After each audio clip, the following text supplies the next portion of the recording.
হয়ে পড়ে রয়েছে। তখন আমি জিগাই কত রক্ত খাইনে ও বইনে রে বইনে এই সাভারের লোকরিয়াপাড়ায় এক ভয়াবহ আতঙ্ক। বাড়িতে কেউ না থাকার সুযোগে এক এসএসসি পরীক্ষার্থী ছাত্রীকে অত্যন্ত নৃশংসভাবে গলা কেটে হত্যা করা হয়েছে। মাত্র 15 বছরের এক কিশোরীর এমন অকাল বিদায় স্তব্ধ হয়ে গেছে পুরো এলাকা। পরে আমরা আয়সা দেখি যে ও হাসপাতালে নিয়ে আর মৃত ঘোষণা করছে। আয়সা দেখি যে ও মারা গেছে। নিহতের নাম ও পরিচয় এখনও পুলিশের তদন্তাধীন থাকলেও জানা গেছে তিনি স্থানীয় সেন্ট্রাল স্কুলের একজন মেধাবী শিক্ষার্থী ছিলেন। ঘটনার সময় তার মা বাড়িতে ছিলেন না, তিনি পাশের একটি বাড়ি থেকে দুধ আনতে গিয়েছিলেন। মাত্র কয়েক মিনিটের এই অনুপস্থিতির সুযোগ নিয়ে ঘাতকরা ঘরের ভেতরে ঢুকে এই বর্বর হত্যাকাণ্ড চালায়।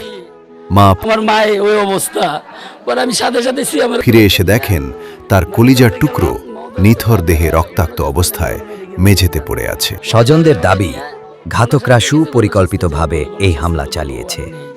নিহতের গলায় এবং মাথায় ধারালো অস্ত্রের গভীর ক্ষত ছিল, রক্তে ভিজে গিয়েছিল পুরো ঘর।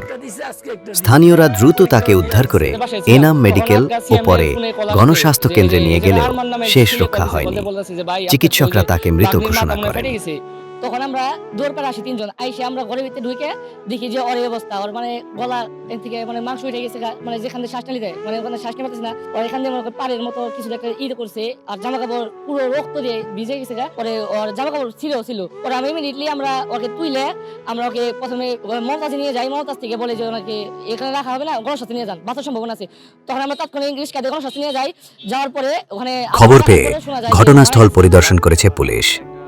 সাভার মডেল থানার কর্মকর্তাদের মতে তারা ইতিমধ্যে সুরতহাল রিপোর্ট তৈরি করেছেন এবং নিহতের মরদেহ ময়না তদন্তের জন্য মর্গে পাঠিয়েছেন।